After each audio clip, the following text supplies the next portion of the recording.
இன்னும் கொஞ்சம் இப்படியா பாயிண்ட் தெரியல. சொல்லுங்கள். பேரனம்பட்டிலேருந்து வரோம் சார். என்னோடய அக்கா வந்து மலேசியாவில் மாட்டின்னு இருக்கா சார். அவள் வேலைக்குன்னு போனாங்க. அவளுக்கு கொஞ்ச நாள்லேயே வந்துட்டு வேலை செய்ய முடியலைங்க. நிறைய ஒர்க்கு ப்ரெஷரு, டார்ச்சரு, பர்சனல் இஷ்யூவெல்லாம் நிறையா இருக்குன்னு அவள் சொன்னாங்க.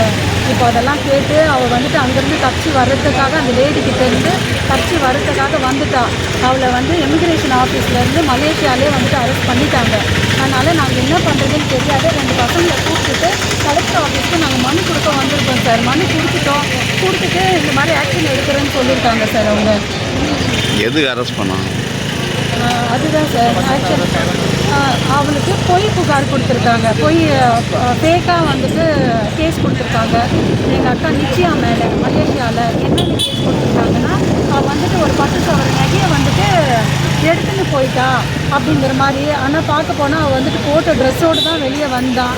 இப்படி ஃபேக் கேஸ் கொடுத்துருக்காங்க.